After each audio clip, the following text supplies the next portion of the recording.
सर्वांना सप्रेम नमस्कार. मी ॲडव्होकेट महेंद्र खरात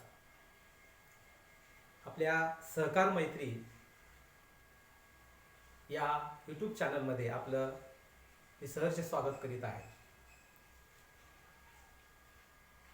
मित्र हो, मला खूप आनंद होतोय की आपण नव्यानेच जे चॅनल सुरू केलं तो पहिला व्हिडिओ आपण काल टाकला आणि त्यामध्ये इतका उदंड असा प्रतिसाद मला माझ्या सर्व मित्रांनी दिलेला आहे आणि त्यामुळं मला एक आनंद आणि त्याचबरोबर माझी जी जबाबदारी आहे ती जबाबदारी ही सुद्धा वाढलेली आहे. जास्तीत जास्त मला जे काही ज्ञान सोप्यात सोपं कसं करून सांगता येईल ही माझी सर्वात मोठी जबाबदारी आहे आणि त्यामुळं तुम्ही जी मला साथ दिलेली आहे ती पुरेपूर जबाबदारीने पार पाडील हे आपल्याला मी हमी देत आहे. मित्र हो, आज आपण एक अतिशय महत्त्वाचं असं एक कलम आहे आणि माझ्या दृष्टिकोनातून हे जे कलम आहे, कलम 161 या कलमावर आपण बोलणार आहोत.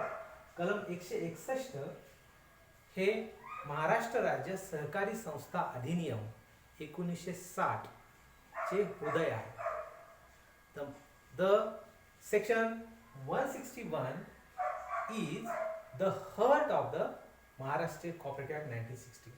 माझ्या दृष्टिकोनातून 161 यासाठी महत्त्वाचं आहे की 161 या कलमान्वये सहकार क्षेत्रामध्ये लोकसेवक म्हणून कोण व्यक्ती काम करतील व ती प्राधिकृत असेल, प्राधिकृत याचा अर्थ काय, निबंधकांनी नियुक्त केलेली असेल अशी कोणतीही व्यक्ती असेल किंवा शासकीय यंत्रणेमध्ये असे कोण लोकसेवक असतील की त्यांना लोकसेवकाचा दर्जा आहे आणि मग लोकसेवक झाल्यानंतर भारतीय दंड संहिता 1860 कलम 21 नुसार जे आपल्याला अधिकार दिलेले आहेत 172 ते 190 हे सगळे अधिकार हे लोकसेवकांसाठी उपलब्ध आहेत आणि त्यामुळे लोकसेवक हा तसा फार महत्वाचं कलम आपल्यासाठी आहे. कारण बऱ्याचदा एक उदाहरण तुम्हाला सांगतो की एखाद्या कामगार सहकारी पतसंस्थेमध्ये आमचा एखादा संचालक काम करत असेल, एखादा चेअरमन काम करीत असेल आणि वसुलीसाठी जर त्याच्या कंपनी बाहेर काही कारवाई करण्यासाठी काही लोक जर आले, त्यामध्ये पोलीस यंत्रणा असेल, तर अशा वेळी कंपनीचं व्यवस्थापन त्याला विचारतं किंवा बऱ्याचदा असं होतं आमचे जे वसुली अधिकारी असतात ते पोलीस चौकीमध्ये जातात, त्यांना विचारलं जातं की तुम्ही लोकसेवक कुठं आहात, तुमच्याकडे कार्ड कुठं आहे किंवा तुम्ही शासकीय यंत्रणेचा भाग कसे होऊ शकता.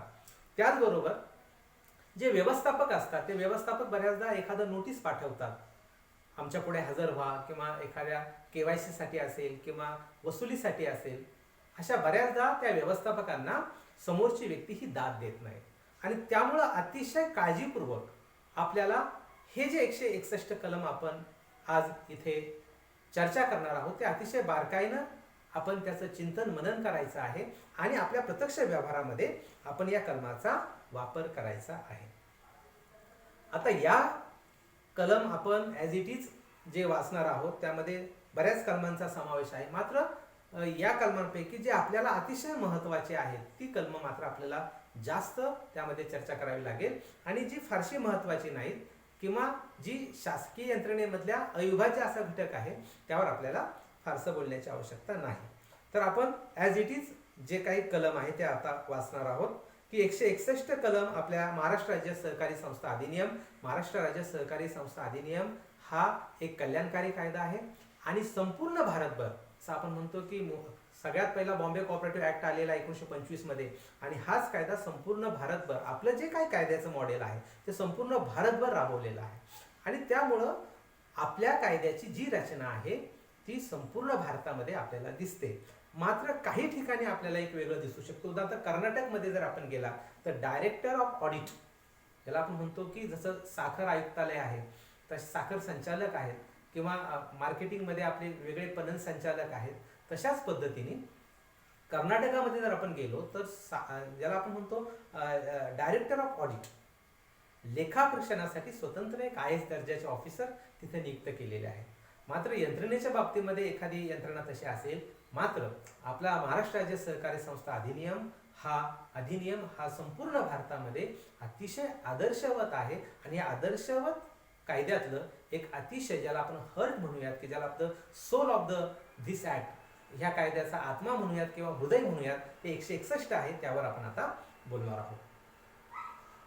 आता सगळ्यात सुरुवातीला जर आपण पाहिलं तर 161 ची चर्चा करण्याच्या आधी आपल्याला एक पाहावं लागेल की कलम 158 जे आहे महाराष्ट्र राज्य सहकारी संस्था अधिनियम 1960 कलम 158 हे जे आहे हे त्यासाठी महत्वाचं आहे. सगळ्यात सुरुवातीला आपण पाहूयात 161 आपल्या कायद्याच्या पुस्तकामध्ये काय म्हटले पहा. निबंधकाच्या अधिकारांचा वापर करणारी व्यक्ती मग कलम 2:20 मध्ये व्याख्या केल्याप्रमाणे अधिकारी. 2:20 मध्ये अधिकारी कुणाला म्हणायचं ही आपल्या कायद्यातली व्याख्या आहे. मग अधिकारी कोण तर ते सर्व अधिकारी लोकसेवक आहेत. मग ते चेअरमन असतील ते आपण पाहणारच आहोत. मात्र हे सगळे अधिकारी त्यानंतर शासकीय अभिहस्तांकिती कलम 21 2:21 मध्ये शासकीय अभिहस्तांकिती म्हणजे काय की समजा एखादी संस्था ही बंद होणार असेल 21 प्रमाणे एखाद्या संस्थेची नोंदणी रद्द होणार असेल तर अशा वेळी निबंधक त्या व्यक्तीला प्राधिकृत करतात किंवा त्या व्यक्तीची नियुक्ती करतात. आणि त्यामुळं 2:21 त्यानंतर 73 क प्रमाणे प्राधिकरण असेल जे निवडणूक प्राधिकरण आहे 2013 नंतर स्थापन झालेलं आहे 14/2/2013 कायद्यान्वये. त्यानंतर 78 प्रमाणे चौकशी असेल. 78 प्रमाणे आपल्याला कसूरदार व्यक्ती असेल एखाद्या संचालकाच्या ऐवजी प्रशासक नेमलेला असेल. 80 प्रमाणे रेकॉर्ड जप्त करणारा व्यक्ती असेल. 81 प्रमाणे जो लेखापरीक्षक ज्याला आपण वैधानिक लेखापरीक्षक म्हणतो तो असेल किंवा 83 प्रमाणे चौकशी अधिकारी. साधारणपणे आपण पाहिलं तर इन्क्वायरी ऍक्ट एक स्वतंत्र आहे आणि त्यानुसार बहुतांशी जे वकील असतात ते पॅनल त्यामध्ये असतं आणि ते चौकशी अधिकारी हे लोकसेवक असतील. कलम 84 प्रमाणे एखादी संस्था जर तक्रार असेल तर धनको जो असतो धनको म्हणजे कोण की जो कर्ज वाटप करतो त्या व्यक्तीला निबंधक अधिकार देऊ शकतात. 84 मग तेही लोकसेवक आहेत. 89 हे जे कलम आहे निबंधकांद्वारा संस्थेची तपासणी केली जाते. मग त्यामध्ये सहकार अधिकारी किंवा शासकीय लेखापरीक्षक त्यामध्ये संस्थेची 1 ते 2 दिवसाची तपासणी करतात. 89 खाली जे तपासणी करणारे अधिकारी ते सुद्धा लोकसेवक आहेत. त्यानंतर 88 मध्ये संस्थेच्या संचालक मंडळाला वैयक्तिक दोषी धरून जी काही आपण त्यांच्याकडून त्यांची मालमत्ता जप्त करतो ही जी कारवाई ती 88 मध्ये आहे ती कारवाई करणारे लोकसेवक आहेत. सहकार न्यायालय जे 91 मध्ये आहे ते लोकसेवक आहे. 149 मध्ये सहकारी अपील न्यायालय. त्यानंतर 156 मध्ये वसुली अधिकारी. 103 प्रमाणे लिक्विडेटर त्याला आपण म्हणतो परिसमापक हे सगळे भारतीय दंड संहितेच्या कलम 21 प्रमाणे लोकसेवक मानण्यात येतील. ॲज इट इज आपल्या सहकार कायद्यातली जी ॲज इट इज तरतूद आहे ती तरतूद आपण याप्रमाणे पाहिलेली आहे. आता पुढचा मुद्दा जो आपण घेणार आहोत की या तरतुदीप्रमाणे आपल्याला विविध जे लोकसेवक आहेत सहकार क्षेत्रातील त्यांच्याविषयी आपल्याला चर्चा करायची आहे. सगळ्यात सुरुवातीला आपल्याला 158 कलम 161 ज्याला आपण हृदय म्हटलेला आहे हर्ट म्हटलेला आहे त्याच्या आधी 158 बद्दल आपल्याला माहिती असण्याची अतिशय आवश्यकता आहे. महाराष्ट्र राज्य सहकारी संस्था अधिनियम 1960 कलम 158 आपल्याला असं सांगतं की निबंधकाद्वारा नियुक्त प्राधिकारी याचा अर्थ काय की बऱ्याचदा कोणाही व्यक्तीला एखाद्या गोष्टीसाठी नेमलं जाऊ शकतं. उदाहरणार्थ प्रशासक. प्रशासकासाठी एखाद्या व्यक्तीची नियुक्ती हे निबंधक करतात आणि त्यामुळं निबंधकाद्वारा नियुक्त प्राधिकारी व अधिकारी निबंधकाचे मार्गदर्शन पर्यवेक्षण आणि नियंत्रणाखाली काम करतील. म्हणजे जे काही लोक यामध्ये नियुक्त केलेले आहेत मात्र एक अपवाद त्यामध्ये आहे. तो अपवाद असा आहे की राज्यस्तरीय लेखा समिती 1971चा शासन निर्णय करण्यात आला परिपत्र काढण्यात आलं आणि स्वतंत्र लेखा समिती यामध्ये शासकीय लेखापरीक्षक हे स्टाफ म्हणून काम करतात आणि जो प्रमुख असतो अध्यक्ष त्याला राज्यमंत्र्याचा दर्जा आहे. म्हणजे राज्यस्तरीय लेखा समिती वगळून त्यानंतर राज्य सहकारी परिषद जी कलम 154 नुसार स्थापन झालेली आहे राज्य सहकारी परिषद 154 ही वगळून आणि सहकार न्यायालय आणि सहकार अपील न्यायालय, सहकार न्यायालय 91 अ आणि सहकार अपील न्यायालय 149 ही न्यायालय. म्हणजे आपल्याला 158 मधून कुणाला वगळावं लागेल, तर राज्यस्तरीय लेखा समितीचे जे प्रमुख आहेत ते, राज्य सहकारी परिषदेचे अध्यक्ष आहेत ते, त्यानंतर सहकार न्यायालयाचे जे न्यायाधीश आहेत किंवा सहकार अपील न्यायालयाचे जे न्यायाधीश आहेत ते वगळून उर्वरित सर्वांना 158 कलम लागू आहे. त्यामध्ये असं म्हटलेलं आहे की निबंधकाद्वारा नियुक्त प्राधिकारी व अधिकारी निबंधकाचे मार्गदर्शन, सुपरविजन, पर्यवेक्षण, त्याला आपण मार्गदर्शन, त्याला आपण गायडन्स म्हणूयात, गायडन्स, पर्यवेक्षण, सुपरविजन आणि नियंत्रण, कंट्रोल या 3 गोष्टींच्या द्वारे काम करतील. म्हणजेच जे काही इथं आपण वेगवेगळे लोकसेवक अभ्यासणार आहोत, मग त्यामध्ये लेखापरीक्षण विभागाचे अधिकारी असतील, प्रशासन विभागाचे अधिकारी असतील, त्याला आपण लेखापरीक्षक म्हणतो किंवा प्रशासकीय अधिकारी म्हणतो, किंवा चौकशी अधिकारी असेल, लिक्विडेटर असेल, प्रशासक असेल, हे सगळे जे अधिकारी किंवा राज्य निवडणूक प्राधिकरण असेल किंवा निरीक्षण करण्यासाठीचे तपासणी अधिकारी असतील, हे सगळे अधिकारी हे निबंधकांच्या मार्गदर्शन, गायडन्स, पर्यवेक्षण, सुपरविजन किंवा आपल्याकडचे वसुली अधिकारी असतील 156 प्रमाणे, हे सगळे निबंधकांचे मार्गदर्शन, पर्यवेक्षण आणि नियंत्रणाखाली काम करतील. त्यानंतर आपण जर 163 कलम यामध्ये पाहिलं तर ते कलम असं म्हणतं की या अधिनियमात स्पष्ट तरतूद असल्याखेरीज दिवाणी व महसूल न्यायालयास सहकार विषयक वादात हस्तक्षेप करता येणार नाही. म्हणजे साधा सोपा याचा अर्थ आहे की सहकार कायद्याप्रमाणे ज्या तरतुदी आहेत त्या तरतुदीप्रमाणे सहकार वादाचं निराकरण व्हावं. सहकार कायद्यात तरतूद असेल तरच आपल्याला इतर न्यायालयात जाता येईल. मग ते ग्राहक न्यायालय असेल किंवा ते दिवाणी न्यायालय असेल. उदाहरण तुम्हाला सांगायचं झालं तर बऱ्याचदा काय होतं, आपला वसुली अधिकारी एखादं वसुली करण्यासाठी, जप्ती करण्यासाठी तिथे जातो आणि अचानक दिवाणी न्यायालयामधून इंजंक्शन ऑर्डर, ज्याला आपण म्हणतो मनाई हुकूम, हा आणला जातो.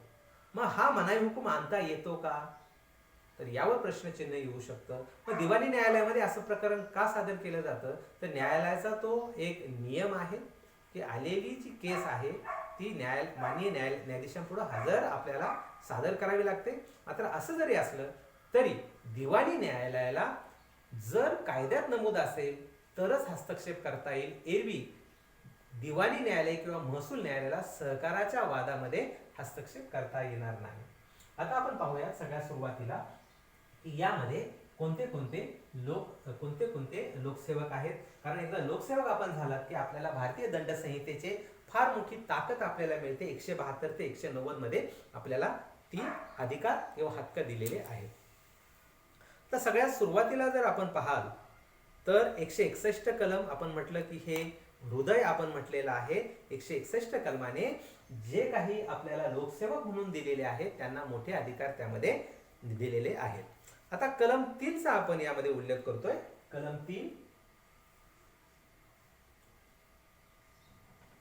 कलम याचा अर्थ महाराष्ट्र राज्य सहकारी संस्था अधिनियम 1960.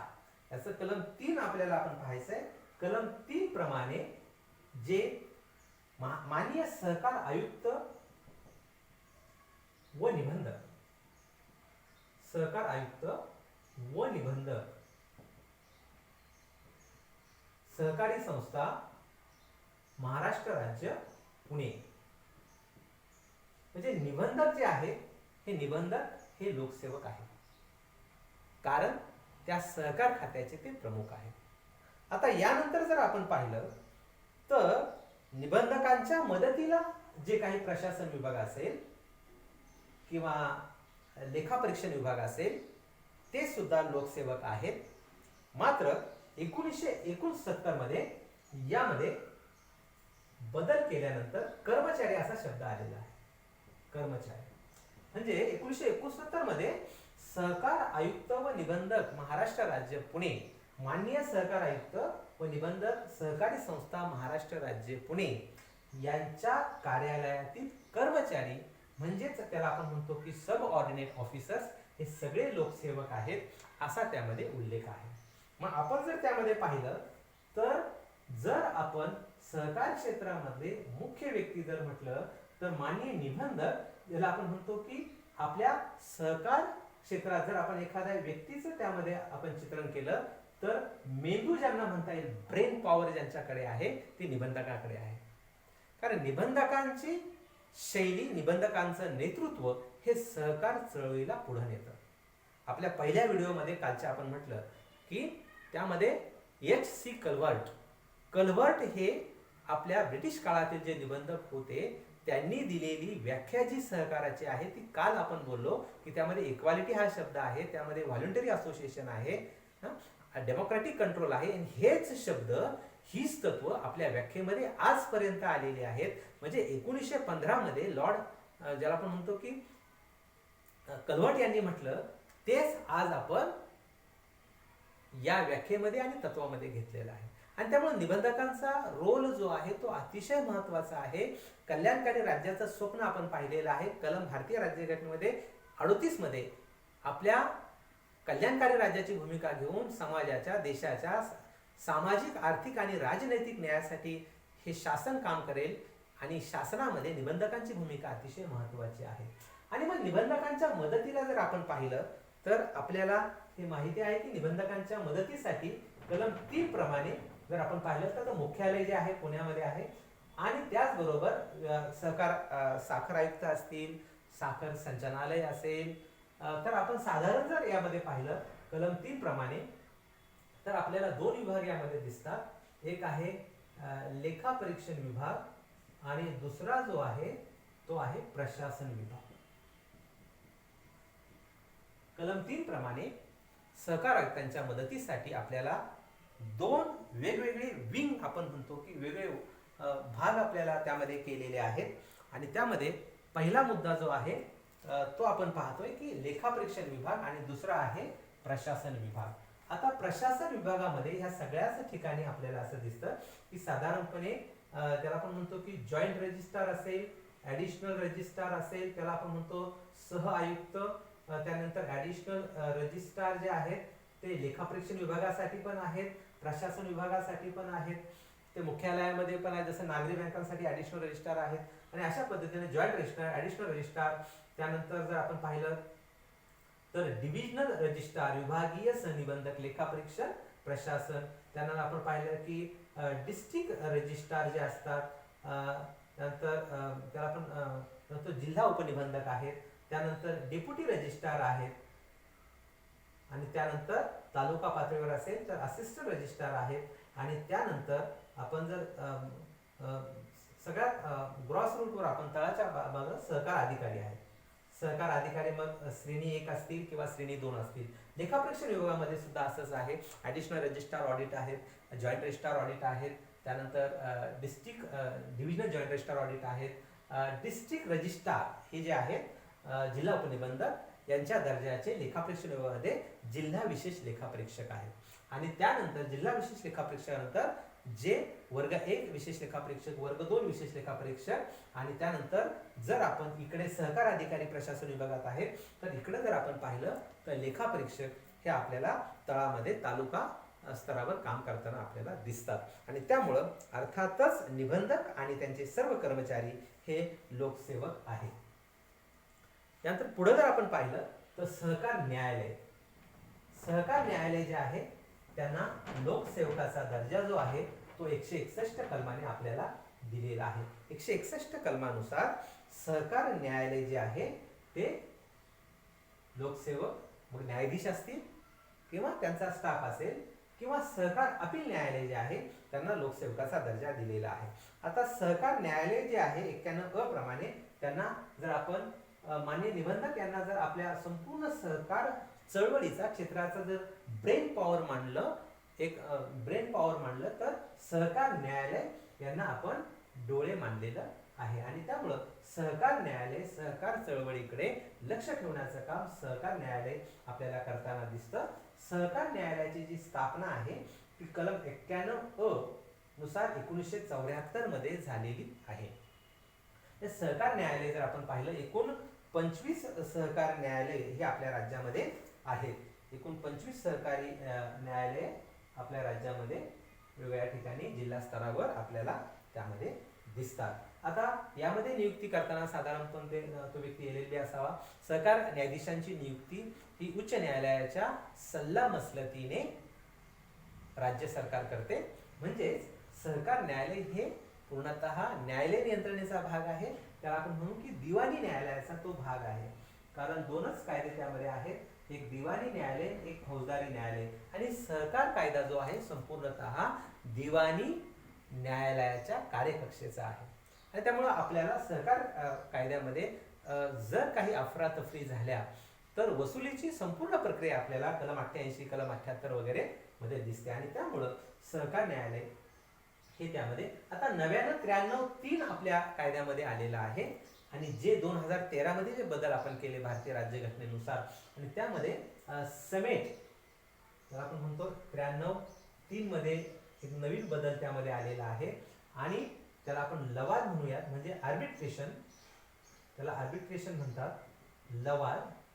त्यानंतर समेट त्याला आपण म्हणूयात कन्सिलिएशन, कन्सिलिएशन। आणि तिसरा जो आहे मध्यस्थ त्याला म्हणतात मेडिएटर, त्याला आपण म्हणतो मेडिएटर किंवा लोक अदालत, किंवा लोक अदालत। पहा, नव्यानं हा बदल केलेला आहे।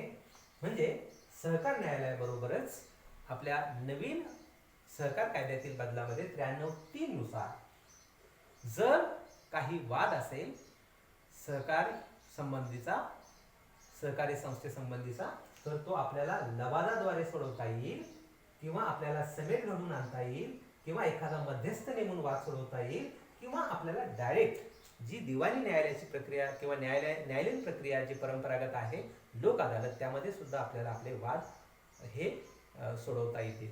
आता लवादामध्ये जर आपण पाहिलं तर एक साधी आर्बिट्रेशनची जी व्याख्या आहे 1996चा तो कायदा आहे। 1996च्या कायद्याला अनुसरून लवाद कायदा जो 1996 आर्बिट्रेशन अँड कन्सिलिएशन ऍक्ट 1996 या कायद्याला अनुसरून ही प्रक्रिया आहे। आणि आर्बिट्रेशन मध्ये काय असतं की समजा there is a dispute between A and B party. Arbitration म्हणजे काय?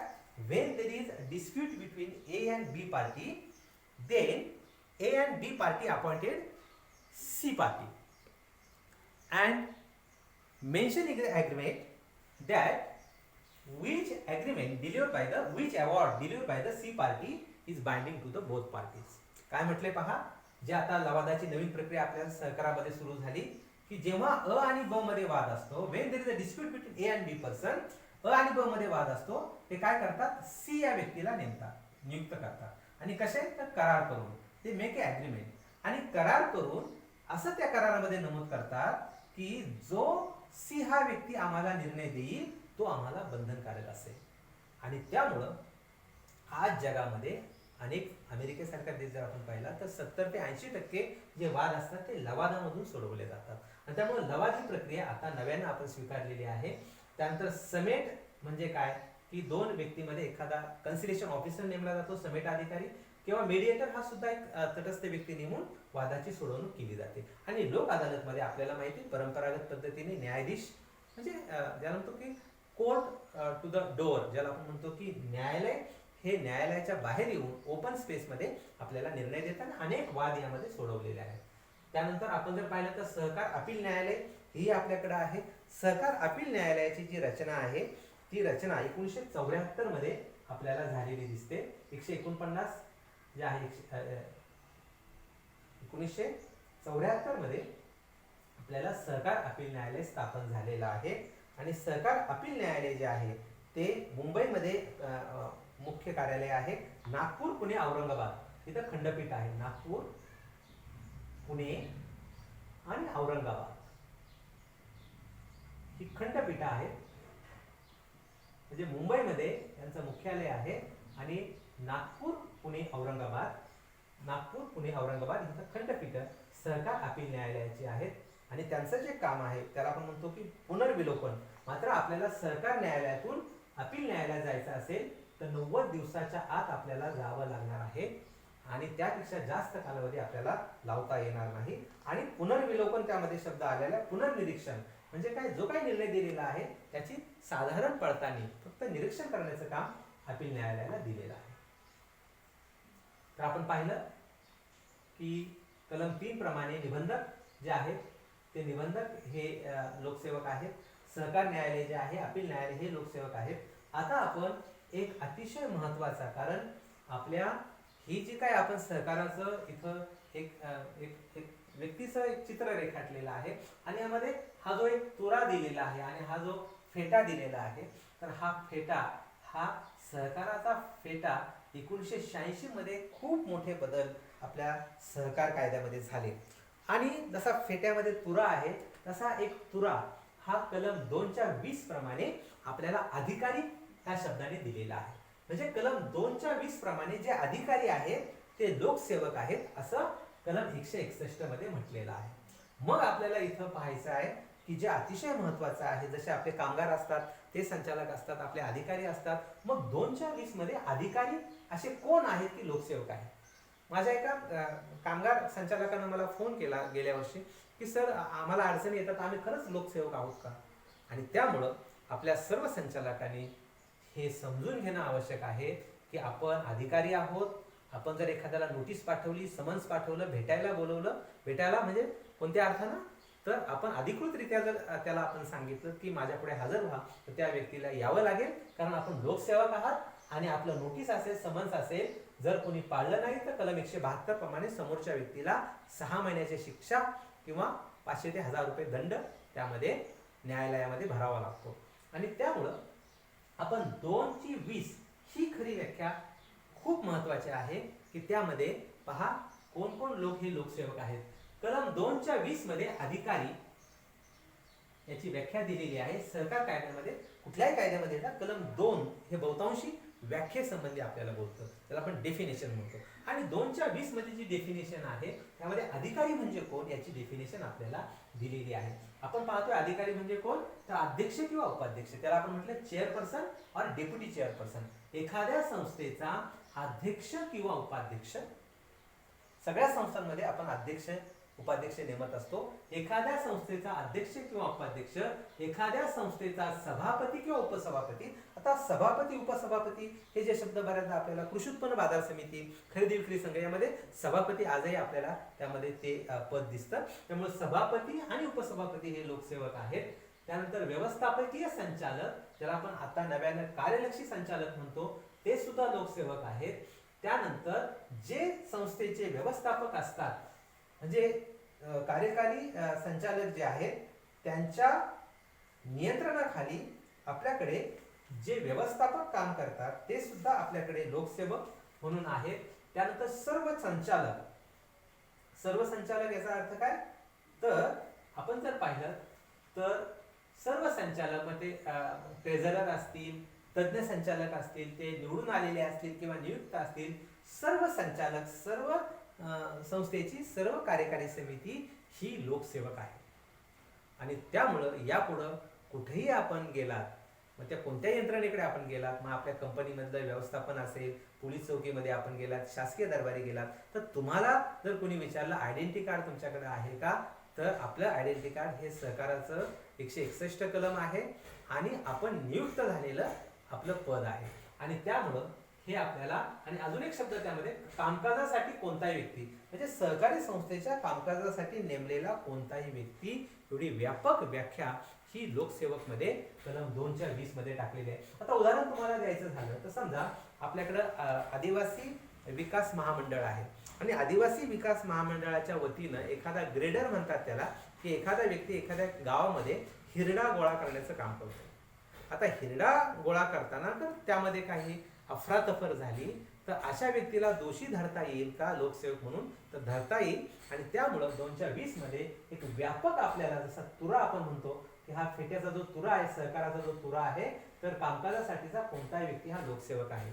आणि यामध्ये एक मात्र आहे की सहकार चळवळ जी काही पुढची कलमं आहेत केव्हा डळमळीत होते, जेव्हा हा जो फेटा आहे तो फेटा व्यवस्थित बसवता येत नाही किंवा तो फेटा डळमळीत होतो आणि मग संपूर्ण सहकारी यंत्रणा ही कोलमडून गेल्याशिवाय राहत नाही. मग आपण म्हणतो की बाबा सहकारी यंत्रणेला काय झालेलं आहे, सहकारी यंत्रणेला आता मोठी बरेच लोक अनुकूल प्रतिकूल बोलत बसतात. आपण वार्षिक सभेला हे फार पाहतो की आता जागतिकीकरण आले आणि आता जागतिक मंदी आली, तर मंदी वगैरे काही नाहीये.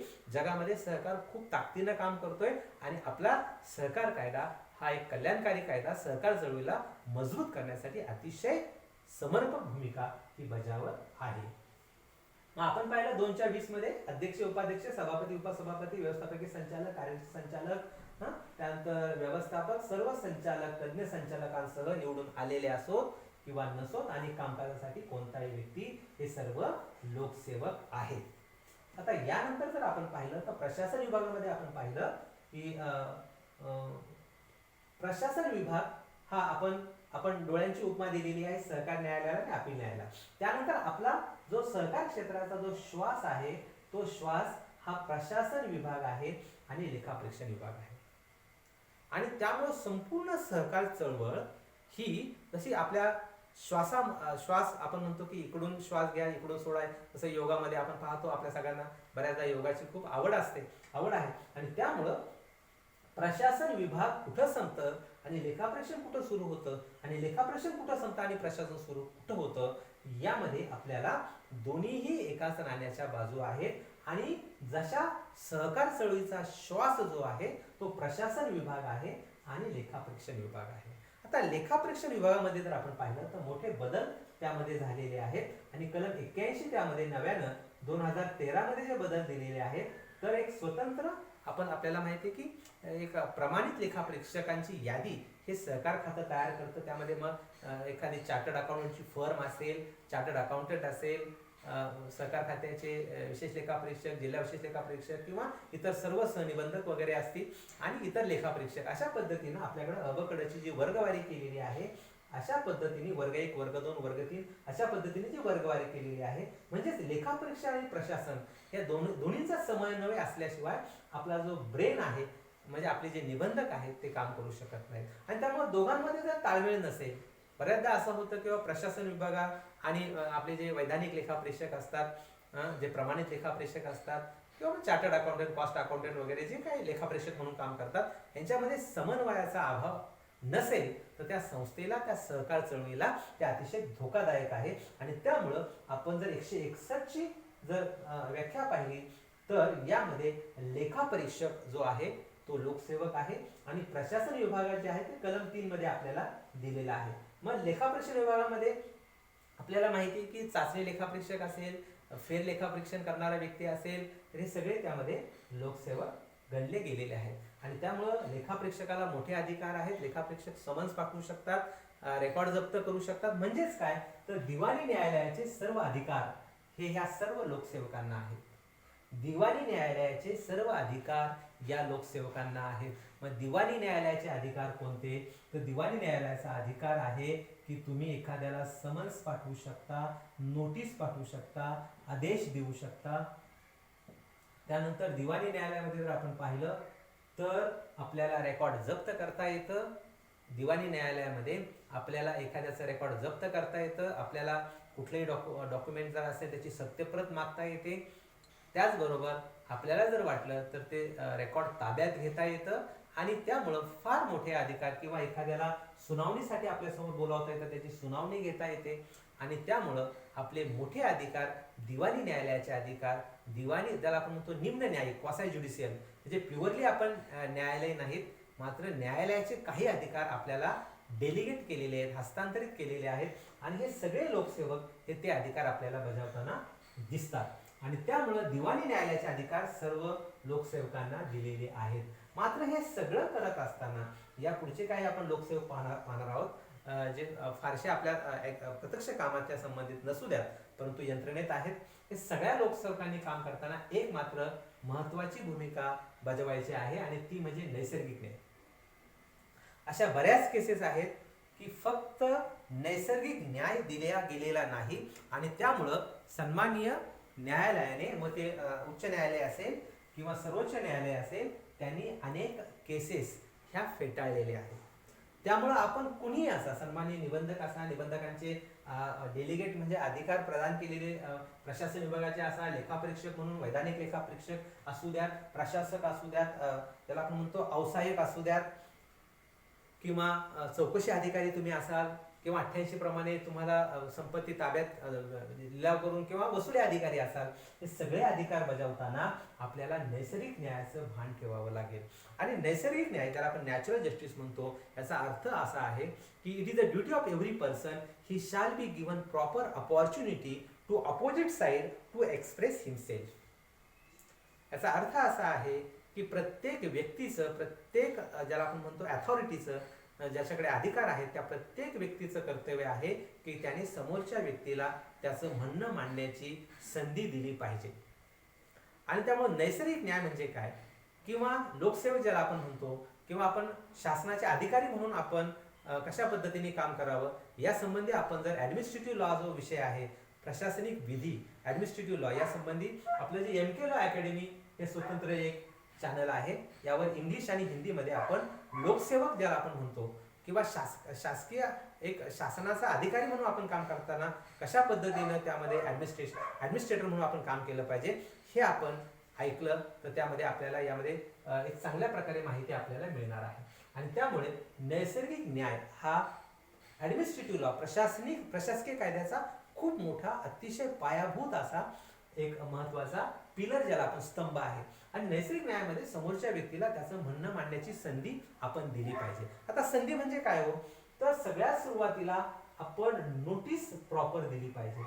जे काही आपण काम करताय, मग निबंधक असू द्या, माननीय निबंधक असू द्या, त्यांच्या सहकारी जे असतील ते प्रशासन विभागाचे असतील, आपण वैधानिक लेखापरीक्षक असाल, आपण प्रमाणित लेखापरीक्षक असाल, आपण व्यावसायिक असाल, आपण प्रशासक असाल, आपण चौकशी अधिकारी असाल, आपण सगळ्यांनी काम करताना एक महत्वाचं आहे की समोरच्याला नैसर्गिक न्यायामध्ये सगळ्यात प्रथम नोटीस आपण दोन्ही पक्षकारांना दिली पाहिजे.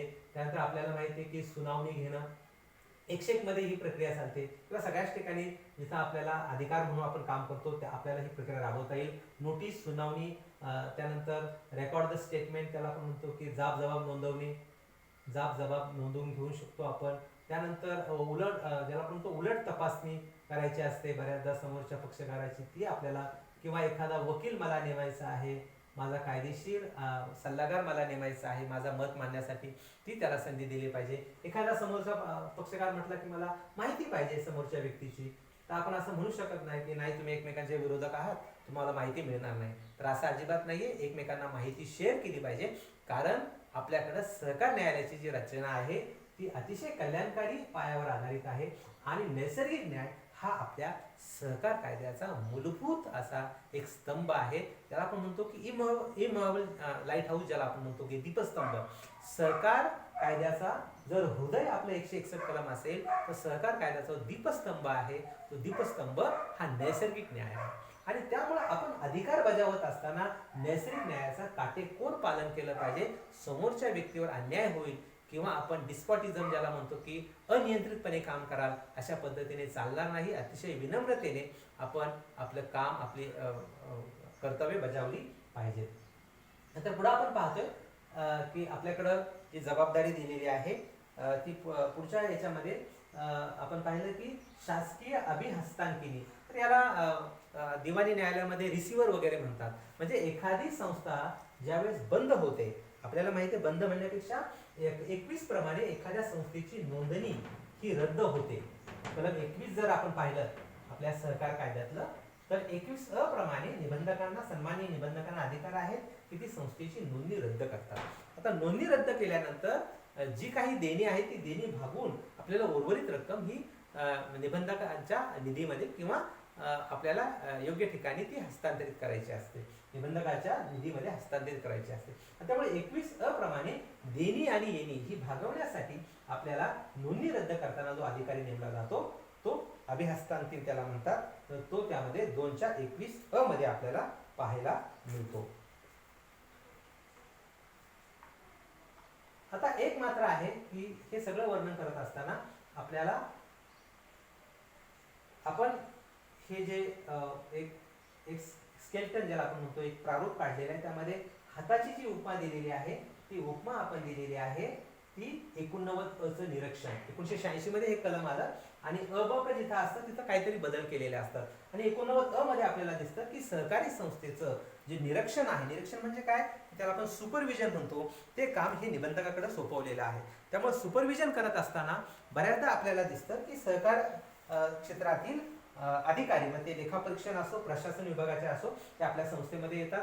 साधारणपणे एक फॉर्मॅट त्यांच्याकडे असतो, ते पूर्वीचा ऑडिट रिपोर्ट घेतील किंवा चालू कामकाजाबद्दल थोडीफार माहिती आपल्याला विचारतील. साधारण 1 ते 2 दिवसाचं हे निरीक्षण आपल्याला निबंधकाच्या मार्फत करायचं असतं आणि ते 89 मध्ये आहे. पण निरीक्षण करण्यासाठी आपल्याकडे जे अधिकारी येतील संस्थेमध्ये ते लोकसेवक आहेत.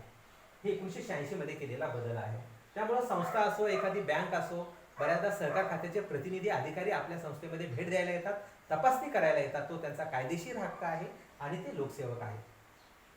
त्यानंतर आपण दुसरा एक हात यामध्ये काढलेला आहे आणि तिथं आपण असं म्हटले, महाराष्ट्र राज्य निवडणूक प्राधिकरण 14 फेब्रुवारी 2013 मध्ये निवडणूक प्राधिकरण स्वतंत्र स्थापन झालेलं आहे. आपल्या पुण्यामध्ये त्याचं मुख्यालय आहे आणि या निवडणूक प्राधिकरणाचे जे प्रमुख आहेत, आयुक्त आणि त्यांचे सर्व स्टाफ, सर्व कर्मचारी निवडणूक प्राधिकरणाचे हे लोकसेवक हे यामध्ये घोषित केलेले आहे. 73 क ब प्रमाणे त्यांना हा दर्जा दिलेला आहे आणि ते सर्वजण निवडणूक यंत्रणेतला कोणताही व्यक्ती असेल, कर्मचारी असेल, तर तो लोकसेवक म्हणून त्यामध्ये धरलेला आहे. त्यानंतर पुढे आपण काही इतर लोक पाहतोय. आपण पाहिलं निरीक्षण 73 क ब. आता इथं आपण एक कोट काढलेला आहे. आता तो कोट आपल्याला फारसा त्यामध्ये लक्षात येईल का नाही मला माहित नाही, मात्र समजून घ्या थोडंसं. तर हा जो कोट आहे, त्या कोटामध्ये आपण जर पाहिलं तर सगळ्यात महत्त्वाचं की शक्यतो हे 78, 83, 101 वगैरे किंवा 84 वगैरे, 156, हे सगळ्याच गोष्टी ज्या आहेत त्या शक्यतो आपल्याकडे अशी वेळ येऊ नये. 156 मध्ये आपण सक्तीची वसुली म्हणतो, ही वेळच आपल्याकडे येऊ नये आणि त्यामुळं वसुली जी आहे ती जणू काही एक, त्याला आपण म्हणतो की या अवयवामध्ये जसं एखादं व्यक्तीचं मुख किंवा तोंड आपण म्हणतो, ते वसुली अधिकाऱ्याचं काम आहे. 156 प्रमाणे वसुली अधिकाऱ्याला शासनाने नियुक्त केलेलं आहे. आपल्याला माहिती की नवीन नियमाप्रमाणे 3 दिवसाचं प्रशिक्षण अधिकृत संस्थेमध्ये घेतल्यानंतर संस्था सुद्धा वसुली अधिकाऱ्यांना नेमू शकते. फेडरेशन मध्ये सुद्धा काही वसुली अधिकारी म्हणून नियुक्त केले जातात. वसुली अधिकाऱ्याला मोठी जबाबदारी आणि हक्क दिलेले आहेत. वसुली अधिकारी 156 प्रमाणे नियुक्त केलेले लोकसेवक आहेत. वसुली अधिकाऱ्यामध्ये आपण जर पाहिलं तर दिवाणी प्रक्रिया संहिता कलम 60 त्यांच्यासाठी महत्वाचं आहे. त्यानंतर नियम 107, म्हणजे वसुलीची जी सगळी प्रक्रिया चालते ती 107 नियमाप्रमाणे चालते आणि त्यामुळं चल अचल संपत्ती जप्त करणं, त्याची यादी बनवणं, त्याचा पंचनामा करणं, ती जाहिरात देणं, ती विक्री करणं, ह्या पद्धतीने ताबा घेणं, हे सगळे मोठे अधिकार हे वसुली अधिकाऱ्याला, आणि अतिशय जिकरीचं काम ज्याला आपण म्हणतो की अतिशय अवघड की अतिशय तणावाचं काम जे आहे ते आपल्याकडं लोकसेवकाचं आहे. त्यामुळे लोकसेवकाचं काम जर व्यवस्थित, वसुली अधिकाऱ्याचं काम जर व्यवस्थित असेल तर संपूर्ण आपल्या सहकार क्षेत्राचा जो ढाचा आहे तो व्यवस्थित राहणार आहे. आणि त्यामुळं आपण जे स्केल्टन काढलेलं आहे त्यामध्ये जे 156 चे वसुली अधिकारी आहे त्यांना आपण जे मुख आहे त्याला आपण तोंड म्हणतो, त्याचा इथं आपण दर्जा दिलेला आहे. आणि त्यानंतर आपण पाहिलेलं एक कोट आपण काढलेला आहे आणि कोट खरं म्हणजे 78, 83 याला आपण कोटाची उपमा दिलेली आहे, ज्याला आपण म्हणतो की असा धोक्याचा सदरा. तर हा धोक्याचा सदरा शक्यतो संस्थेमध्ये परिधान होऊ नये याची काळजी आपण घेतली पाहिजे. आणि त्यामुळं 78 असेल किंवा 83 असेल किंवा 88 असेल हे त्यामध्ये आपण पाहतो. तर आपण जर पाहिलं तर 77 अ त्यामध्ये आहे की जर संचालक मंडळ नियुक्त होण्यात कसूर केला तर अशा वेळी तात्पुरत्या स्वरूपामध्ये एखादा व्यक्ती नेमला जातो, त्याला 77 अ मध्ये दर्जा आहे. 78 मध्ये जर आपण पाहिलं तर संचालक मंडळाने आपल्या कर्तव्यात कसूर केला आणि संस्थेच्या हिताला बाधक स्वरूपाचं असं जर काम केलं तर आपल्याला असं दिसतं की ती संचालक मंडळावर कारवाई होते. ती संचालक मंडळ निष्प्रभित म्हणजे काय, पदावरून काढून टाकलं जातं. कलम 78 त्यासाठी आहे आणि त्यासाठी जे अधिकारी नेमलेले आहेत ते लोकसेवक आहेत. त्यानंतर पुढे जर आपण पाहिलं 103 मध्ये अवसायिक म्हणतात त्याला. अवसायिक म्हणजे काय, तर जेव्हा संस्थेचं अवसान जातं, अवसान म्हणजे काय, when the liability is more than asset. when the liabilities, जसं आपण ताळेबंदाच्या 2 बाजू असतात, asset liability 200 रुपयाचे आहे आणि asset फक्त 100 रुपयाचे आहे. when the liability is more than asset, जेव्हा जबाबदारी ही संपत्तीपेक्षा जास्त असते, देणी जास्त असतात आणि मालमत्ता कमी असते, अशा वेळी ती संस्था अवसायानात जाते. किंवा लिक्विडेशन मध्ये जाते. मग व्यावसायिक जो आहे तो यामध्ये लोकसेवक आहे. व्यावसायिक मात्र इथं आपल्याला व्यावसायिकाकडे जर एखादा लेखापरीक्षक ऑडिटला आला तर मग व्यावसायिकानं म्हणायचं नाही की मी शासनाचा अधिकारी आहे, तुमचं काय पद आहे, मी असा आहे, तर अजिबात नाही.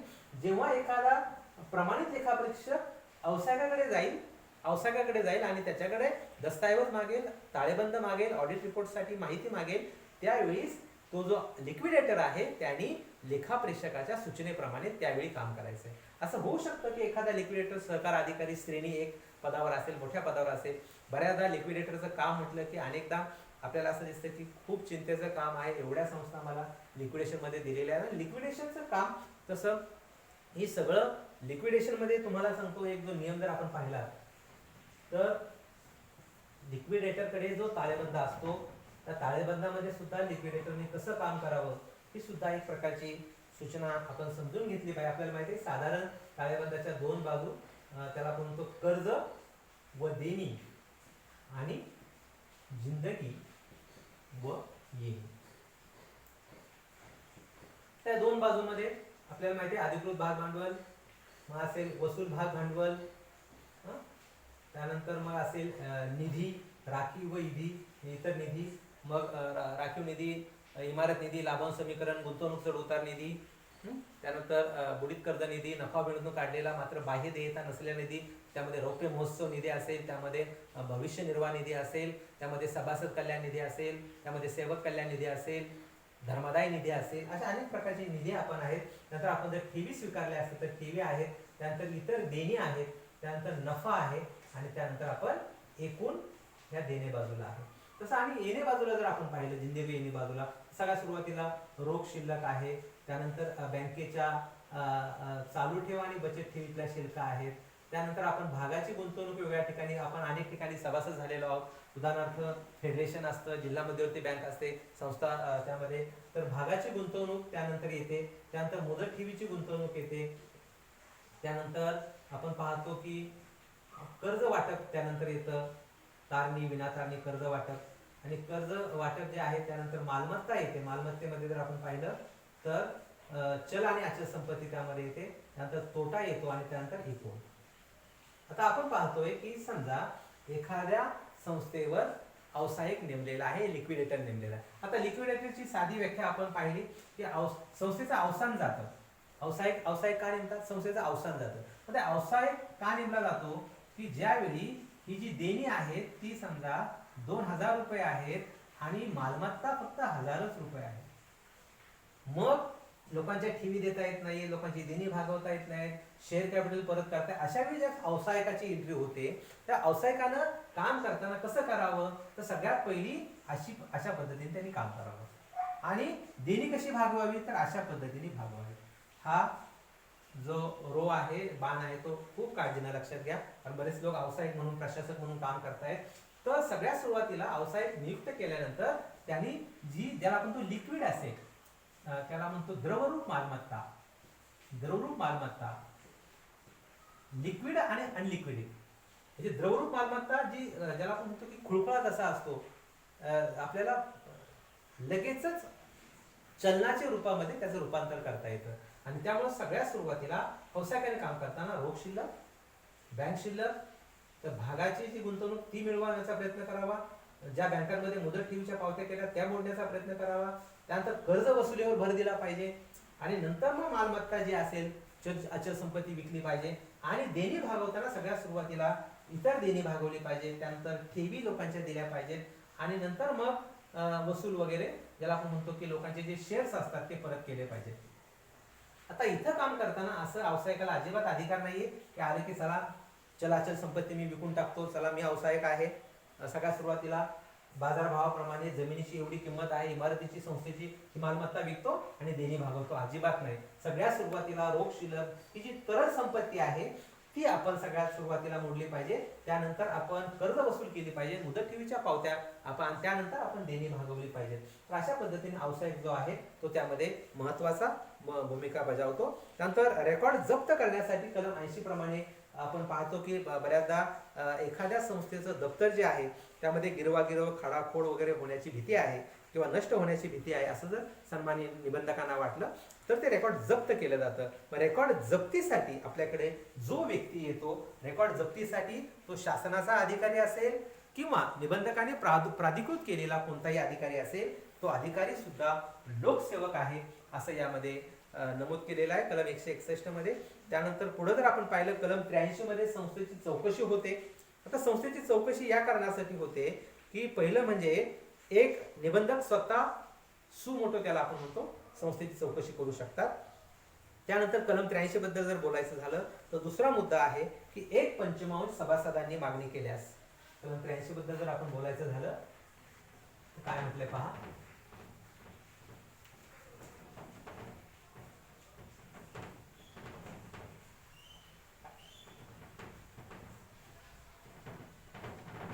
कलम 83 बऱ्याचदा एखाद्या सहकारी संस्थेची असेल, बँकेची असेल चौकशी होते.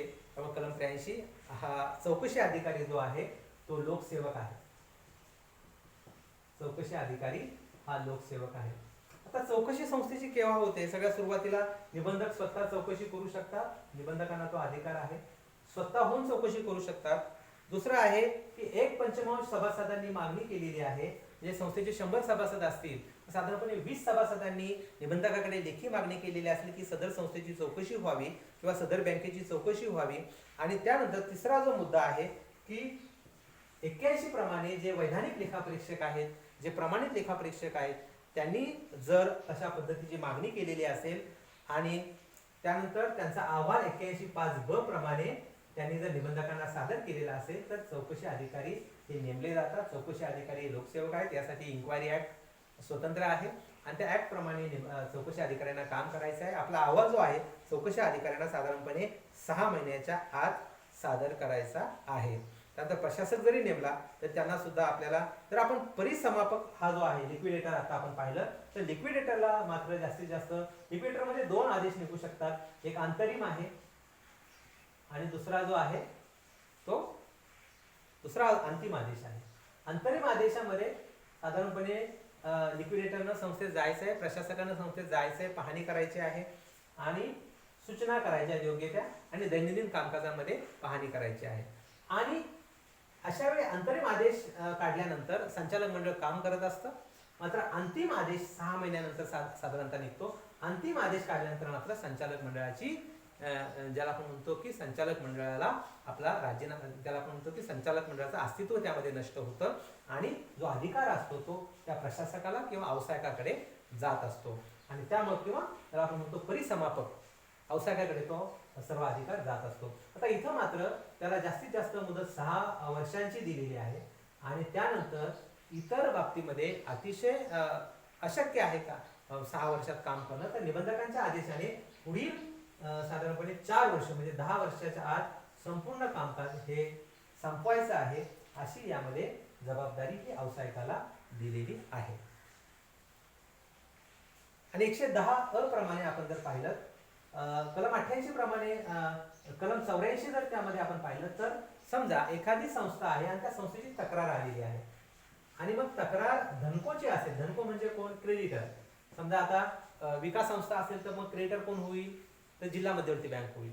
आणि त्यामुळे एखादी संस्थेची तक्रार आलेली आहे आणि ज्यामध्ये धनको म्हणून पैसे ज्यांनी गुंतवलेले आहेत त्याला जर वाटलं की त्या संस्थेची कामाची मला दप्तर पाहायचं आहे तर हा धनको जो नियुक्त केला जातो, निबंधक त्याला प्राधिकृत करतात आणि निबंधक जर एखाद्या धनकोला तो अधिकार देत असतील संस्थेचा रेकॉर्ड पाहण्याचा तर अशा वेळी कलम 84 प्रमाणे तो जो प्राधिकृत केलेला व्यक्ती आहे तो सुद्धा लोकसेवक त्यामध्ये नेमले गेलेला आहे. त्यानंतर कलम 88 प्रमाणे जर आपण पाहिलं तर संस्थेला संचालक मंडळाने कलम 88 जर आपण पाहिलं तर संचालक मंडळाने कर्तव्यात कसूर केलेला आहे.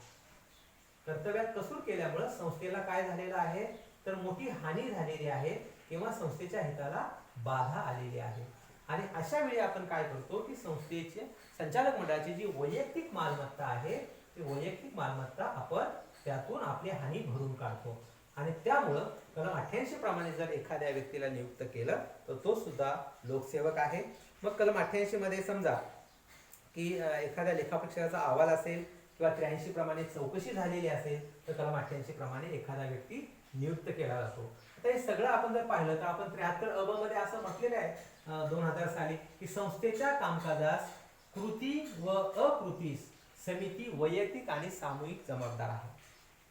एका बाजूला संचालक मंडळ हे लोकसेवक बनवलेलं आहे, मात्र कलम 73 क ब जर अ ब आपण जर पाहिलं त्यामध्ये असं म्हटलेलं आहे की संस्थेमध्ये घडणारी कोणतीही कृती असेल, संस्थेमध्ये घडणाऱ्या कोणत्याही कृतीला किंवा अकृतीला संपूर्णपणे संचालक मंडळ हे सामूहिक, एकत्रितरित्या आणि वैयक्तिक जबाबदार आहे. म्हणजे कृती म्हणजे काय, संचालकाच्या समोर एखादी गोष्ट घडलेली असेल किंवा अपरोक्ष घडलेली असेल तरी एकदा तुम्ही संचालक मंडळामध्ये नियुक्त झालात की तुम्ही संपूर्णपणे त्या व्यवहाराला जबाबदार आहात, त्या व्यवहाराला, त्या ट्रान्झॅक्शनला संस्थेच्या किंवा बँकेच्या किंवा कोणत्याही प्रकारच्या संस्थेच्या तुम्ही वैयक्तिक जबाबदार आहात. आणि त्यामुळं हे सगळं आपण त्यामध्ये पाहिलं. 110 अ मध्ये जर आपण पाहिलं तर बँकांना जे प्रशासक नेमले जातात त्यासाठीची ती कलम आहे. यानंतर आपण पाहतोय आता की सर्वसाधारणपणे हे जे लोकसेवक आहेत त्या लोकसेवकांना भारतीय दंड संहितेप्रमाणे मिळालेले मोठे आणि महत्वाचे अधिकार, खूप महत्वाचे अधिकार आहेत. बऱ्याचदा आपण मात्र एक आहे की 172 ते 190 भारतीय दंड संहिता जी आहे, IPC त्याला आपण म्हणतो, यामध्ये आपल्याला हे अधिकार दिलेले आहेत. 1860 चा हा कायदा आहे आणि आपण लोकसेवक जे आहोत त्यांना अधिकार दिलेले आहेत 172 ते 190. तर यामध्ये सगळ्यात सुरुवातीला जर आपण पाहिलं तर समन्स, नोटीस किंवा आदेश बजावणे, मग तो चेअरमन असतील, सभापती असतील, संचालक असतील, व्यवस्थापक असतील, कार्यलक्ष्य असतील, तज्ज्ञ असतील, या सगळ्यांना नोटीस, समन्स, आदेश हे सगळं बजावण्याचा अधिकार आहे.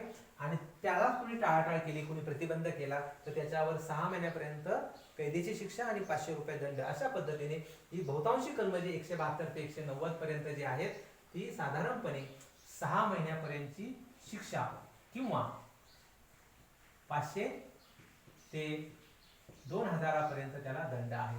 आता एक मात्र आहे, ही सगळी कलम जी आहेत ती नॉन कॉग्निझेबल आहेत. म्हणजे काय आहे तर अदखलपात्र आहे. अदखलपात्र म्हणजे काय तर त्यांच्यावर आपल्याला FIR आपण दाखल करत नाही, तर स्टेशन डायरी त्याला आपण म्हणतो, साधारणपणे नोंद केली जाते आणि मग जबाबदार व्यक्तींनी ज्यांनी आपल्या लोकसेवकाच्या अधिकारांचं हनन केलेलं आहे त्याला न्यायालयामध्ये दंड भरावा लागतो. आणि त्यामुळे एक कलम त्याला अपवाद आहे मात्र की 189 मध्ये मात्र जर आपण पाहिलं तर 2 वर्षाची शिक्षा आहे आणि ते नॉन कॉग्निझेबल आहे. त्याला आपण म्हणतो कॉग्निझेबल आहे म्हणजे काय, दखलपात्र आहे.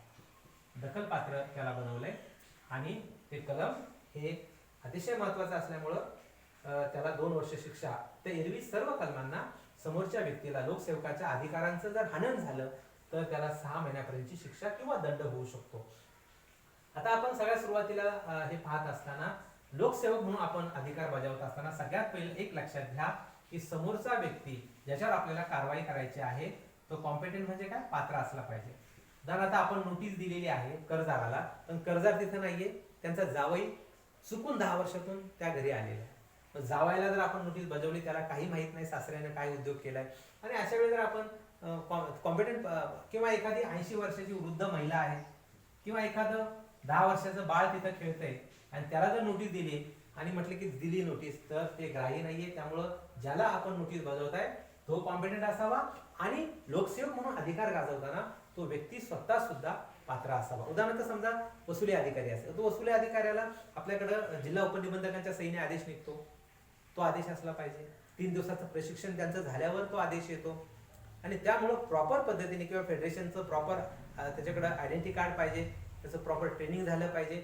आणि त्यामुळं नोटीस बजावणारा, आदेश बजावणारा, समन्स बजावणारा स्वतःही पात्र पाहिजे आणि समोरचा व्यक्ती पण योग्य व्यक्ती असला पाहिजे. त्यानंतर आपण ज्याच्यावर कारवाई करतोय लोकसेवक म्हणून त्यानं त्याचा हेतू त्यामध्ये पाहिला पाहिजे. खरंच त्यामध्ये आपल्याला त्रास देण्याचा हेतू आहे का, त्याने जाणीवपूर्वक ती गोष्ट केली का, त्याचा मोटिव्ह त्यामध्ये काय आहे, विलफुली त्याने ती गोष्ट केली का, त्याला ती गोष्ट माहीत आहे का, जाणीवपूर्वक केलेलं आहे का, हे त्यामध्ये इंटेन्शन जे आहे सगळ्यात महत्वाचं की इंटेन्शन पाहावं आणि त्यानंतर आपण त्या व्यक्तीवर कारवाई करावी.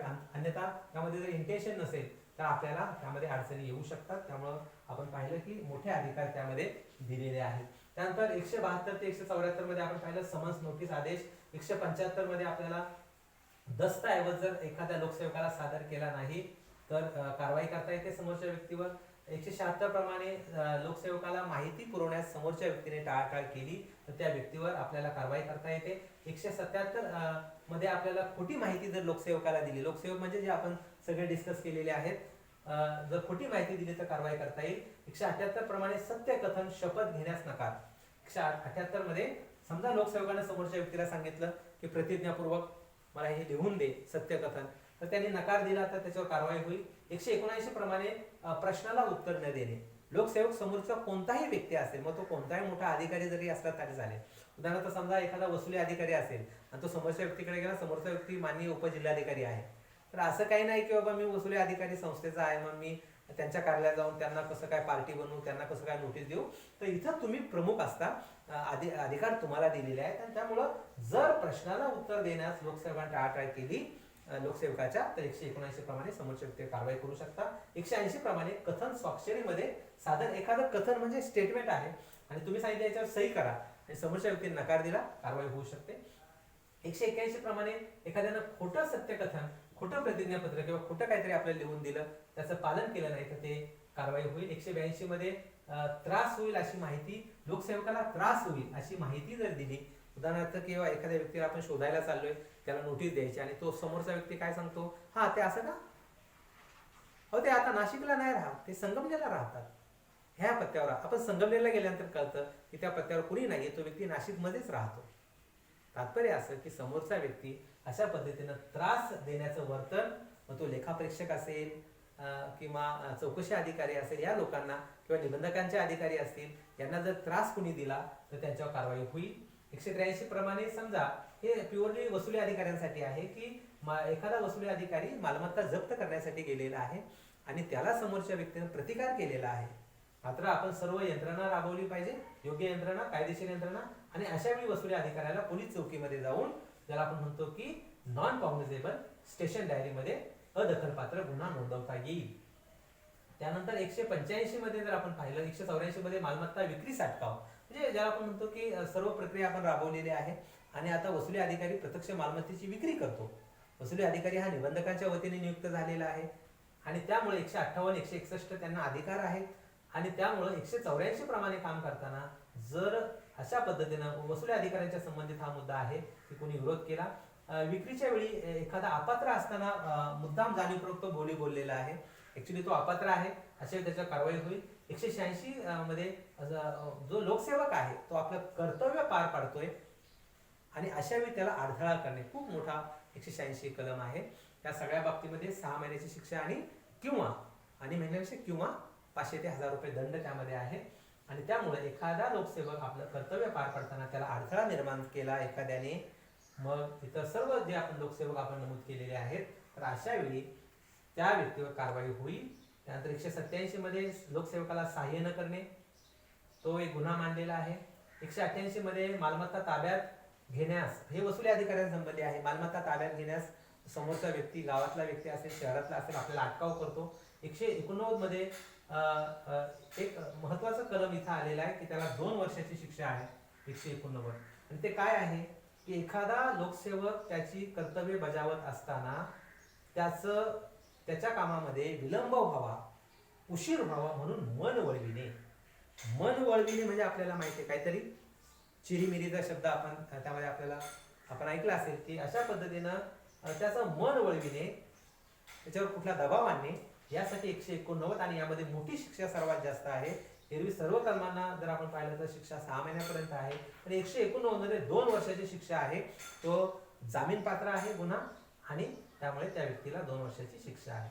आणि 190 मध्ये जर एखादा लोकसेवक असेल, तो आपलं कर्तव्य बजावताना त्याला संरक्षण देणारा एखादा व्यक्ती असेल आणि त्या व्यक्तीला जर त्रास देण्याचा कोणी प्रयत्न केला, त्या व्यक्तीला संरक्षण देण्यास परावृत्त केलं की तू त्यांना संरक्षण देऊ नको, मी तुझ्याकडे बघून घेईल, तर अशा पद्धतीने काही धमकी वगैरे देण्याचा प्रयत्न केला तर तो सुद्धा गुन्हा आहे. एकंदरीत आजच्या या व्हिडिओमध्ये आपण पाहिलं की सहकार कायद्याच्या कलम 161 प्रमाणे, ज्याला आपण हृदय मानलेलं आहे आपल्या कायद्याचं, लोकसेवक निबंधक व इतर अधिकारी लोकसेवक असणे 161 कलम आपण बारकाईनं पाहिलं. सर्व अधिकार लोकसेवक म्हणून बजावताना नैसर्गिक न्याय हा महत्वाचा आहे, तो कायम पाळला पाहिजे. त्यानंतर दिवाणी न्यायालयाचे अधिकार दिलेले आहेत आणि त्याच्या अधिकाराचा पुरेपूर वापर आपण केला पाहिजे. आणि मग आपण पाहिलं की सर्व संचालक मंडळ आणि संचालक मंडळाने ज्यांना जबाबदारी दिलेली आहे, म्हणजे कार्यकारी संचालक असेल, व्यवस्थापक असेल, सर्व संचालक मंडळ अध्यक्ष उपाध्यक्ष सगळे लोकसेवक आहेत. त्यानंतर आपण पाहिलं की सन्माननीय निबंधक आणि त्यांच्या मदतीला जे प्रशासन विभाग आहे आणि लेखापरीक्षण विभाग आहे हे लोकसेवकाचा भाग आहे. त्यानंतर आपण पाहिलं की सहकार न्यायालय आणि सहकार अपील न्यायालय हे दोन्हीही लोकसेवकाच्या अधिकारितेमध्ये येतात. त्यानंतर आपण पाहिलं की निवडणूक प्राधिकरण असेल, त्यानंतर 89 अप्रमाणित संस्थेचं परीक्षण करणारा असेल, किंवा एखादा व्यक्ती प्रशासक म्हणून नियुक्त केलेला असेल, व्यावसायिक म्हणून नियुक्त केलेला असेल, किंवा एखादा रेकॉर्ड जप्त करण्यासाठी गेलेला असेल, किंवा चौकशी करण्यासाठी गेलेला असेल, किंवा एखादा 88 प्रमाणे वसुली करण्याचं काम त्याच्याकडे दिलेलं असेल, किंवा 156 प्रमाणे तो वसुली अधिकारी असेल, तर या सर्वांना लोकसेवकाचा दर्जा दिलेला आहे. हे सर्व कथन करण्याचा मनपूर्वक एक उद्देश हाच आहे की मला माहिती आहे की दीर्घ व्हिडिओ तयार होतो, बऱ्याचदा आपण जे व्हिडिओ देतोय ते दीर्घ पद्धतीने तयार होतात, मात्र प्रत्यक्ष व्यवहारामध्ये खूप अडचणी येत आहेत. आणि त्या अडचणी ह्या आपले जे कामगार मंडळी असतात पगारदार संस्थेमध्ये त्यांना येत आहेत, वसुली अधिकाऱ्यांना अडचणी येत आहेत. की समजा एखादा मुख्याध्यापकानं कर्ज घेतलंय आणि ते थकलेला आहे, मग तो व्यक्ती आपला वसुली अधिकारी BDO कडे जातो, असं घडलेलं आहे. आणि मला फोन केला की बाबा BDO कडे गेल्यानंतर BDO म्हटलं मी माझ्याकडे तालुक्याचं काम आहे, काय करायचं तर करून घ्या. आणि त्यामुळं एक आपल्याला लक्षात आलं, पोलीस चौकीमध्ये आपण जा, एखाद्या शासकीय कार्यालयामध्ये जा, आपल्याला लोकसेवक म्हणून भारतीय दंड संहितेमध्ये 172 ते 190 मोठं वलय आपल्याला आहे, ज्याला आपण कवच कुंडल असं कर्णाला होतं, तर मोठं आपल्याला वलय दिलेलं आहे. आणि त्याचा फायदा आपण घ्या आणि कुठल्याही प्रकारे भेदाभेद करू नका. बऱ्याचदा असं होतं की प्रशासन विभाग आणि लेखापरीक्षण मग बाबा आमच्यात त्यांचं मला पटत नाही, यांचं मला पटत नाही, एकमेकांमध्ये वाद नकोय. कारण आपण त्याला श्वासाची उपमा दिलेली आहे. आणि आपण जर चुकीच्या एकमेकांमध्ये समन्वय ठेवला नाही तर संपूर्ण बॉडी जे आहे, शरीर एक कोलॅप्स होणार आहे, सहकार क्षेत्र संपूर्ण कोलॅप्स होणार आहे. निबंधक म्हणून काम करताना आपण ब्रेन पॉवर ही त्यांच्या उपमा दिलेली आहे की जर निबंधक म्हणून काम करताना किंवा त्यांचे अधिकारी म्हणून काम करताना आपल्याला जर थकवा आला, कंटाळा आला, वैताग आला, नको झालं, चिडचिड झाली, तर त्यामुळे सहकार चळवळी त्यामध्ये थरथरणार आहे. त्यामुळं निबंधक म्हणून सुद्धा किंवा त्यांचे अधिकारी म्हणून काम करताना खूप कल्याणकारी राज्याची जी भारतीय राज्यघटनेने आपल्यावर जबाबदारी दिलेली आहे, ज्याला आपण म्हणतो की सामाजिक आर्थिक, त्यामध्ये 38 मध्ये जर आपण पाहिलं तर state shall strive for social economic and political justice. म्हणजेच काय, तर सरकारने समाजाच्या आर्थिक, सामाजिक आणि राजनैतिक न्यायासाठी सतत सातत्याने प्रयत्न करावा, हा त्यामध्ये उद्देश आहे. आणि मग उरलेले जे सक्रिय सभासद आहेत ते सभासदच पुढं संचालक मंडळात जातात आणि हेच संचालक मंडळ पुढं आपल्याला असं दिसतं की विधानसभेत, विधान परिषदेमध्ये किंवा मंत्रालयापर्यंत सुद्धा हीच व्यक्ती जातात. आणि त्यामुळं एकमेकांचा सन्मान ठेवा. लोकांनी निवडून दिलेले लोक, शासकीय लोक एकमेकांमध्ये कायदे मंडळ विरुद्ध कार्यकारी मंडळ असे काही वाद आपल्याकडे होऊ नयेत, ही त्यामध्ये अपेक्षा आहे. सहकार न्यायालयाला मोठे अधिकार अजूनही मिळणं आवश्यक आहे, ती खूप काळाची गरज आहे. लेखापरीक्षण विभागामध्ये जसं आपण पाहतो की कर्नाटक राज्याने एक स्वतंत्र संचालनालय स्थापन केलं, तसं आपल्याकडे असण्याची आवश्यकता आहे. त्यामधून अजून चांगल्या पद्धतीने काम आपल्याला करता येईल. लेखापरीक्षण आणि प्रशासन विभागामध्ये खूप चांगला समन्वय असण्याची आवश्यकता आहे. आणि शेवटी आपण जर पाहिलं तर निबंधक हे संपूर्ण सहकार चळवळीचा एक मुख्य पाया आहे. त्यामध्ये एक गोष्ट तुम्हाला एक छोटीशी मी सांगणार आहे. मला माहिती आहे की भरपूर आपण प्रदीर्घ असा आपला व्हिडिओ सुरू आहे, तर गोष्ट अशी आहे की भरपूर काय गुरु शिष्य एकमेकांमध्ये असतात आणि गुरु हे भरपूर ज्ञान त्या शिष्याला देतात. आणि मग गुरु शेवटी म्हणतात, काय म्हणतात, बोल बडा सबसे बडा कौन, सगळ्यात मोठा कोण आहे. तर शिष्य म्हणतो, गुरुजी सबसे बड़ी तो पृथ्वी है, सबसे बड़ी पृथ्वी आहे. तेव्हा गुरुजी म्हणतात अरे पृथ्वी काय की बड़ी, अरे पृथ्वी काय की बड़ी, ओ शेषनाग के मस्तक पर खड़ी. शिष्य म्हणतो हा गुरुजी, बरोबर बरोबर, पृथ्वी काय की बड़ी, ओ शेषनाग के मस्तक पर खड़ी. तर शिष्य म्हणतो गुरुजी आता कळलं, बोले शेषनाग सबसे बड़ा. तेव्हा गुरुजी म्हणतात अरे शेषनाग काय का बड़ा, अरे शेषनाग काय का बड़ा, वो तो भगवान शिवजी के गले में पड़ा. अरे हा बोले गलती हो गई. हा शिष्य म्हणतो चुकी झाली, भगवान शिवजी सबसे बड़े. तेव्हा गुरुजी म्हणतात अरे भगवान शिवजी काय के बड़े, वो तो हिमालय पर्वत पर खड़े. अरे हाँ बोले समझ में आया, सब समझ में आया सर, हिमालय सबसे बड़ा. अरे हिमालय काय का बड़ा, अरे हिमालय काय का बड़ा, वो तो हनुमान जी के हाथ पर खड़ा. अरे हा, आता समजलं गुरुजी, आता समजलं, हनुमान जी सबसे बड़े. मग गुरुजी म्हणतात अरे हनुमान जी काय के बड़े, वो तो भगवान श्री राम के चरणों पे पड़े. अरे हाँ, राम सीता लक्ष्मण हनुमान, अरे बोले राम सबसे बड़े, राम सबसे बड़े असं तो शिष्य म्हणतो. आणि मग त्या शिष्याला एक गोष्ट आठवते की जन्मे है राम, तन्मे है राम, कण कण में है राम. जन्मे है राम, तन्मे है राम, कण कण में है राम. आणि अशा पद्धतीनं जळीस्थळी आपण शिष्याला आठवतं की अरे सगळीकडे राम आहे. आणि हेच आपल्याला इथं पाहायचं आहे की सहकार क्षेत्रामध्ये ही जी भूमिका आहे, सर्वात श्रेष्ठ भूमिका ही निबंधकांची आहे. आणि त्यामुळं या सहकार क्षेत्राचा एक ब्रेन पॉवर म्हणून आपण निबंधकांची आणि त्यांच्या अधिकाऱ्यांची गणना केलेली आहे.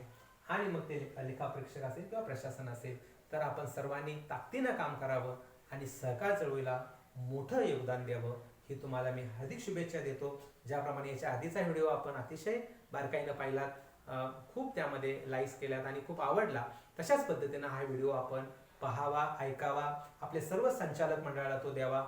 बऱ्याचदा पगारदार सॅलरी अंडरमध्ये वसुली करता किंवा वसुली अधिकाऱ्यांना अडचणी येतात, तो हा जो व्हिडिओ आहे आपण सबस्क्रायबर आहात, जास्तीत जास्त लोकांना सबस्क्राईब आपलं चॅनल करायला, सहकार मैत्री हे जे आपलं चॅनल आहे जास्तीत जास्त लोकांपर्यंत पोहोचवा. कारण आपण सगळे जे विषय आहेत हे विषय आता अनेक वेगळ्या लोकांसाठी आपण देणार आहोत आणि सगळ्या गोष्टींसाठी आपल्याला स्वतंत्र व्हिडिओ पण तयार करायचे. उदाहरणार्थ कलम 81 जे लेखापरीक्षक आहेत त्यांच्यासाठी एक स्वतंत्र व्हिडिओ असणार आहे.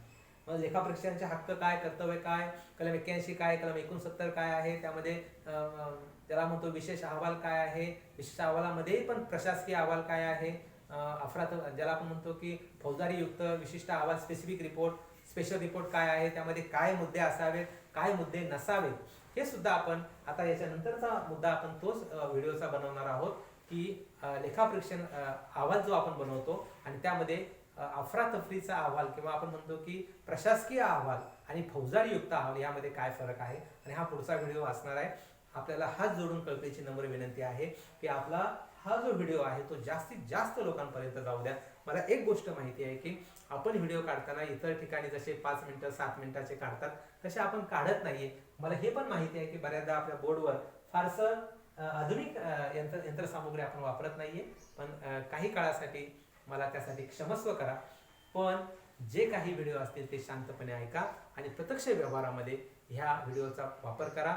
वसुली अधिकाऱ्यांसाठी आपल्याला स्वतंत्र एक व्हिडिओ द्यायचा आहे, व्यावसायिकांसाठी आपल्याला स्वतंत्र व्हिडिओ देता येईल आणि त्यामुळं सहकार न्यायालयावर आपल्याला त्यामध्ये बरेच बदल, मात्र तो आपल्या व्हिडिओचा भाग नाहीये. मात्र लेखापरीक्षक हा जो विभाग आहे 83 ची चौकशी आहे, 88 किंवा निवडणूक प्राधिकरणाचे जे 2014 चे नियम आहेत त्याच्यासाठी आपल्याला वेगळा व्हिडिओ हा काढता येणार आहे. आणि त्यामुळं वेळच्या वेळी हे व्हिडिओ जे आहेत ते तुम्ही पाहत राहा. जास्तीत जास्त आपलं यूट्यूब चॅनल जास्तीत जास्त सबस्क्राईब, जास्तीत जास्त लोकांपर्यंत जाऊ द्या. ते सबस्क्राईब करायला त्यांना विनंती करा. आणि तुम्ही जी भरभरून साथ मला दिलेली आहे, मला जो आशीर्वाद दिलेला आहे तो असाच कायम राहू द्या अशी आपल्याला कळकळीची नम्र विनंती करतो आणि थांबतो. धन्यवाद.